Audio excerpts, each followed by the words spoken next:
Good afternoon. I'm Judy Hanson, and I'm here today with another installment of our tropical block of the month. And today we're going to have a separate video just for this block, and it is our tropical sunshine block. It's on page 3 and page 20. Now, you also got in the mail a little information sheet. I'm going to explain that to you because it might be there's no fusible on this one, but it's an applique, so I think you're going to like it. All right, so in your book, you'll find you just need a few supplies, some marking pens.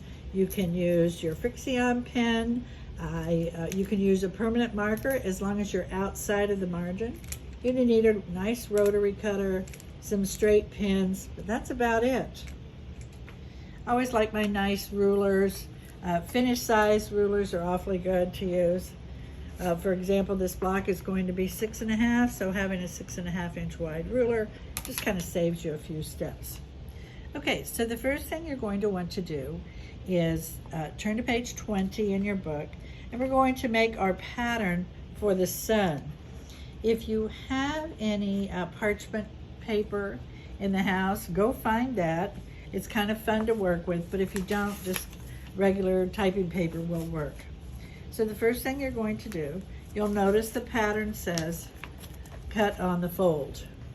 All right, so this is one of the things I tried to do in this book was to not have you have to enlarge anything. So the most you'll have to do is maybe cut on the fold or put two together, and we're going to talk about registration lines with our next block. Okay, so what I did, I created my pattern, and all I did was trace this. You'll find too that if you can't quite see through that page, if you put a solid piece of paper underneath it, it kind of blocks out everything else and makes it more easily seen. All right, so first thing I did was trace it. Then I got my parchment paper out. And why I like parchment paper, you can iron it right onto your fabric and it stays there temporarily until you pull it off. Oh, and I knew I was saying that wrong. It's not parchment paper, it's freezer paper. Okay, so we've got our full-size pattern now. We can set that aside. Okay, and the only other pattern you're going to do is you're going to cut some squares. So let's go to page 3 in your book. And if you've never made Prairie Points, you're going to probably get as crazy about them as I am. Okay, so let's finish talking about the sun pattern. We'll set this aside. So we've got our pattern here. You've got a full-size pattern, and you decide how you want to do it. You can it's much easier if you take your orange piece, you fold it in along a line that you fold, and you lay your pattern on the fold. Oop, that should be perfect. And you can pin that on there. They're kind of thick. You can also use your clips, your clover clips that you got a few minutes ago from me. You can clip those along there. And I usually just take my ruler once it's on there completely, trace it, open it up, and now I've got my full-size pattern. Okay, we're kind of moving along with this one because I think you're going to be pleased when you see how easy it is. All right, so now we've got our sun. The other thing it says to do on your sun is iron under just 1/4 inch. I don't know if you can see that since it's, all right. So I got a little generous in some spots, so I had to kind of go back. So 1/4 inch when you're counting in the fold is really more scant than you think. Okay, so we've got that all done. Now let's talk about Prairie Points. Prairie Points are wonderful to put in a quilt, to add in a border, but my goal whenever I do a block of the month is to give you lots of things that you can do to other quilts, all right? So let's see, let's take our Prairie Points, and the directions say to cut 4 4-inch squares in yellow and 4 4-inch squares in orange. And if you count them, you're gonna have, those are the sun. So here's one of my squares. Let's make a prairie point. The first thing you do is you take and you fold that in half. All right, so there's my half.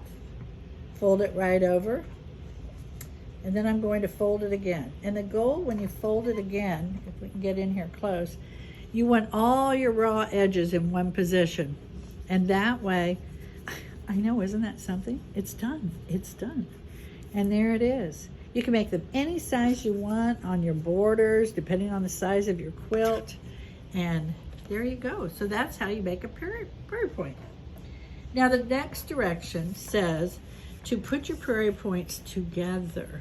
What I love about prairie points is sometimes I'll put them on a quilt and I'll just put them in just a few at the top of one side, a few at the bottom of the other.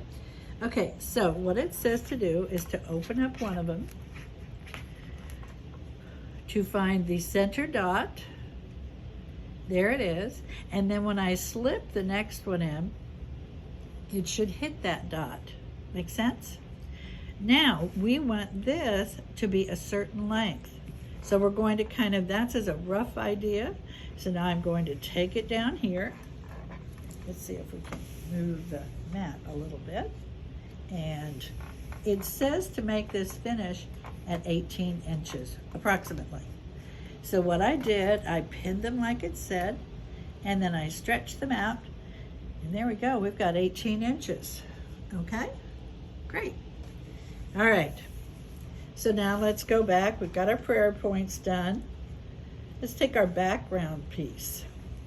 It's a nice, big, generous rectangle. You know I always try and give you plenty of fabric. Ooh, here we go. Okay, so it's always important when you're doing any of these blocks, where you're doing applique, you want the applique to fit inside the finished size of the block. The finished size of the blocks are always written underneath the block. So on this one, the finished size is 18.5 by 6.5 before your final piecing into the quilt. All right, so so this is at 18.5 by 6.5. So you can always double check right there. All right, your directions say to take your piece, to lay it on your mat, and to trace it. Well, I actually traced my paper pattern. I found that easier to trace. And if you've used freezer paper and not parchment paper, you'll find that it irons right on there and you can trace it. Okay, so we've got that done. Then it also says to add a line 1/4 inch inside of here. Here we go. You might not be able to see this on the screen, but basically I trace this. And then here is my, does it say 1/4 or 1/2? It says 1/2 inch, all right, from inside the edge and trace. Okay, so now we're going to lay this back on here.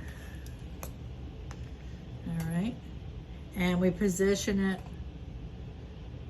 Is that where we position it? Do we position it up a little? Okay, we're going to draw a second line inside, and then we're going to position this right on that line. And that means 1/4 inch of this will get stitched into the seam line. Okay? All right, so we're all set here. We can pin this in place. Let's pretend like we've pinned it a lot more than I'm going to do.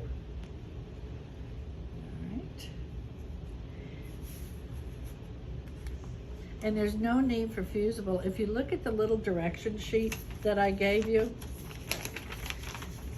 I've got your finished block, and then I've got your piece. Okay. All right. Now what I'm going to do is I'm going to take this, let's position this back in here. Remember, I'm going to take this, let's get some of this out of the way. I'm going to position this back in here. And like I said, I usually run a stitch along there, but I didn't stitch it first because then I wouldn't have been able to take it apart and show you how it works. So you could also use the clips. They held it together very nicely. In fact, that's what I used when I did mine. All right, now we're going to position this right underneath that block. So fix it right there. And this will just take you a little bit of time. You're gonna keep adjusting until you've got it perfect. All right, and Oh, that just came together beautifully. So we're going to pin it right along there, making sure that you've got it within the section. All right. Here we go. And here we go. And then I would pin it, and in your direction sheet, I show you how to pin it right along there. Be a little wrinkly till you pin it. And then I'm going to take the final one out of the oven. Ta-da! And all I did was stitch along here. I used a feather stitch and a yellow thread, stitched all along there, stitched along the bottom, but as you can see, there's no fusible there.